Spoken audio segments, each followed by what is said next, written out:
நண்பர்களே, நான் இன்னைக்கு வீட்டில் லீவ் போட்டு இருந்ததுனால ஒரு முக்கியமான வேலையை வச்சுட்டாங்க. கேட்டால் இது ஒவ்வொரு குடிமகனின் கடமை அப்படின்னு சொல்லிட்டாங்க. சரின்னு வண்டி எடுத்துன்னு கிளம்பிட்டேன். எங்கே வந்திருக்கேன்னு நீங்களே பாருங்கள். ஒரு 2 மாதத்துக்கு முன்னாடி ரேஷன் கார்டில் மொபைல் நம்பர் சேஞ்ச் பண்ண சொல்லி தாலுக்கா ஆஃபீஸில் கொடுத்துருந்தேன். அதை நம்ம சேனலில் விலாகாக வேறு எடுத்து போட்டிருந்தேன். 2 மாதத்துக்கு மேலே ஆகியுமே இன்னும் மாற்றலை அப்படின்னா கவர்மெண்ட் தூங்குதா இல்லை என்ன பண்ணுதுன்றது எனக்கு தெரியல நண்பர்களே. இதில் ஒரு நாள் கேம்ப் பண்ணி வச்சு அப்ளிகேஷன்ஸ்லாம் கலெக்ட் பண்ணாங்க. அரிசி சர்க்கரை எல்லாம் வாங்கிட்டு கிளம்பியாச்சு. திடீர்னு பார்த்தா பின்னாடி நாயெல்லாம் குலைக்க ஆரம்பிச்சிச்சு.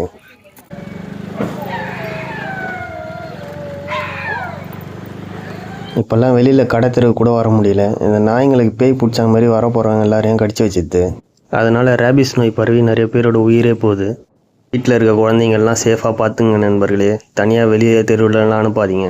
நான் சின்ன பையனாக இருக்கும்போதெல்லாம் தெரு நாய் பிடிக்கிறதுக்கு வண்டிலாம் வரும். இப்போ அந்த வண்டிலாம் இருக்கான்னே தெரியல. எந்த கேர்ள் ஃப்ரெண்டை பார்த்துட்டு வரும்? ரேஷன் கடைக்கு போயிட்டு வந்தேன் கேட்டேன். இப்போ இப்ப நாள் கேர்ள் ஃப்ரெண்டை பத்தி பேசிட்டு இருந்ததா? அது கேர்ள் ஃப்ரெண்ட் எப்படி இருக்குது? வீட்டில் இருக்கு என்னோட கேர்ள் ஃப்ரெண்ட். ரேஷன் கடையோட ஒரு கேர்ள் ஃப்ரெண்ட் பாக்குறேன். சொல்லு எங்கள் ஏரியா கடைக்கார அங்கிள் என்னை கலைகள்லாம் அவருக்கு தூக்கமே வராது. அவ்வளோதான் நண்பர்களே, வீட்டுக்கு வந்தாச்சு. வீட்டுக்கு வந்தால் மோர் கலக்கி வச்சுருந்தாங்க. நீங்களும் வெயிலுக்கு மோர் இளநீ குடிங்க, உடம்புக்கு நல்லது. வீடியோ பார்த்துட்டு இருந்தீங்கன்னா சப்ஸ்கிரைப் பண்ணிங்க. Thank you, by.